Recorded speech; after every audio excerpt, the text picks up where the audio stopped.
Saya yakin ini rencana Tuhan.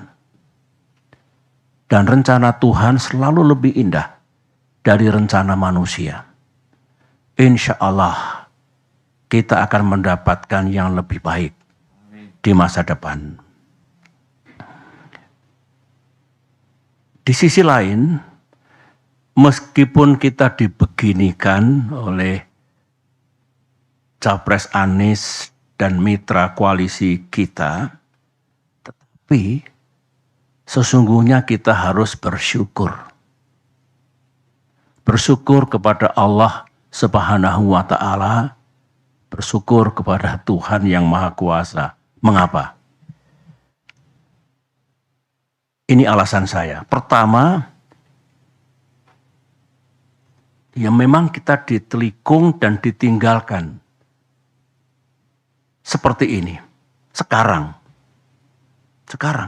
Bayangkan kalau ditelikungnya kita ini, ditinggalkannya kita ini, 1-2 hari sebelum batas pendaftaran ke KPU. Bayangkan seperti apa. Kita masih ditolong oleh Allah. Kita diselamatkan oleh sejarah. Ini syukur yang pertama. Syukur yang kedua, saya renungkan baik-baik tadi malam dalam kontemplasi saya.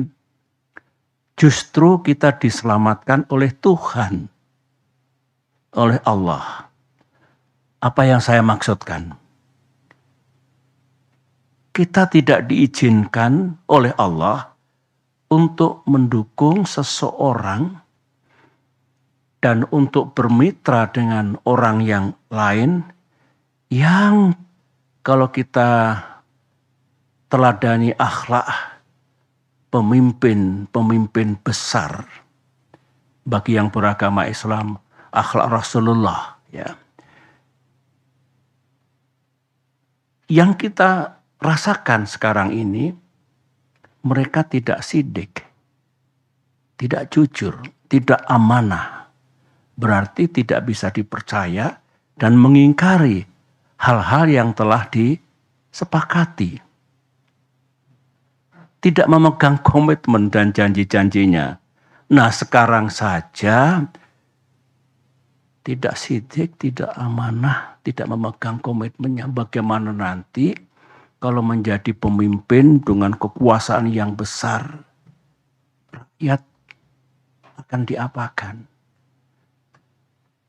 Saya kira kalau kita renungkan ini, kita ambil hikmahnya, kita dibebaskan dari dosa yang mungkin akan kita pikul kalau kita masih berada bersama-sama mereka itu dan mengusung seseorang untuk menjadi pemimpin bangsa Indonesia.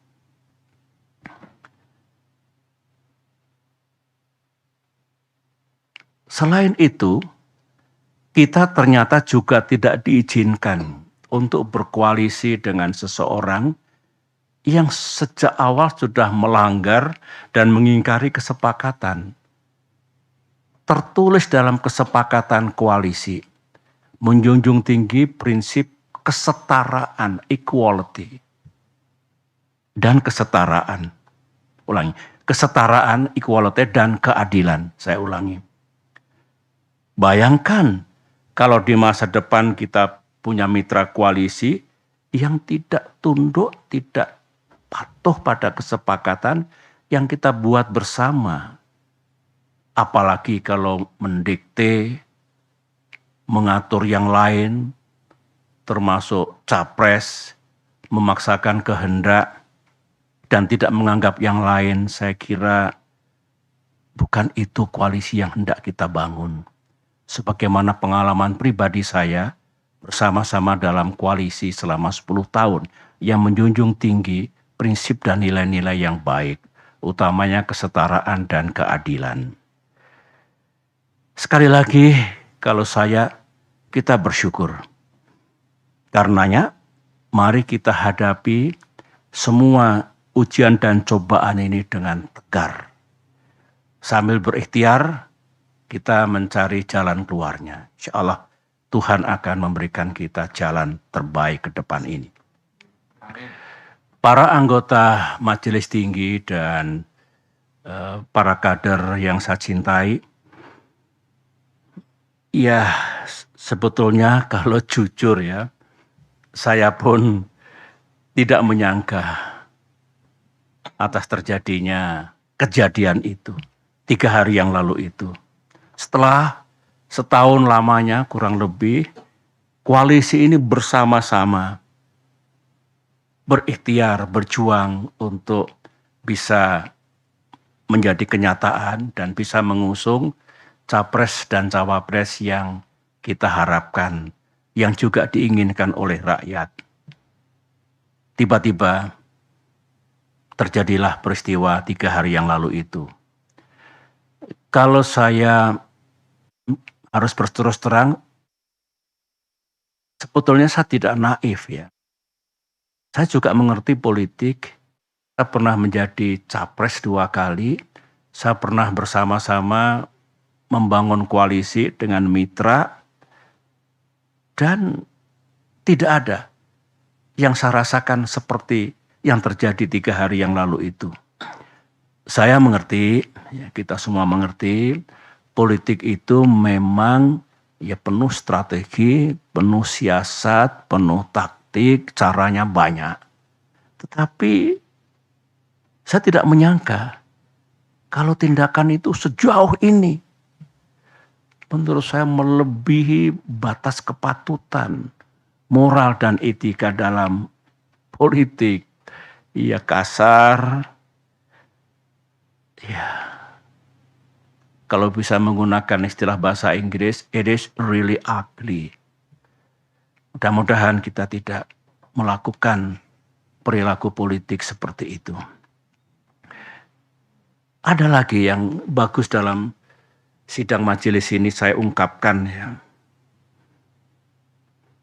Sebenarnya beberapa teman sudah mengingatkan saya agak lama. Baik dari kalangan kader Demokrat maupun dari luar Demokrat. Begini, Pak SBY benar-benar percaya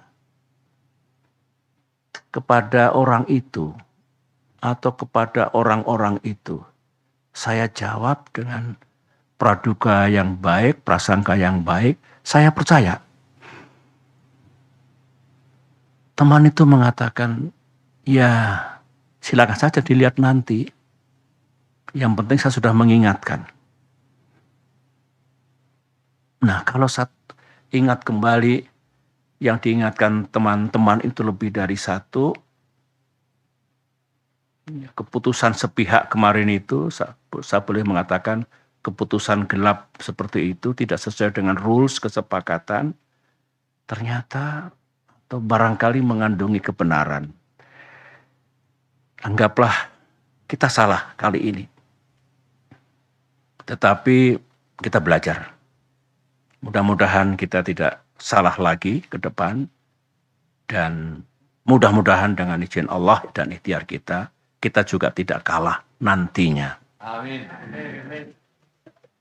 Masih segar dalam ingatan saya, sebagaimana yang disampaikan Bung Iftitah tadi, di ruangan ini, saya duduk di sini, tanggal 25 Agustus 2023, berarti seminggu yang lalu. Pak Anies duduk di sini, dengan didampingi tim 8. AHY memang tidak selalu hadir. Anies menyampaikan kepada saya, didengar oleh semua, bahwa awal September ini, berarti hari-hari sekarang ini, akan mendeklarasikan koalisi ini dalam kapasitasnya sebagai capres. Berikut capres dan cawapres yang telah selesai diputuskan. 3 hari kemudian, 3 days later, sekarang ini, yang kita dapatkan sesuatu yang sangat mengejutkan itu.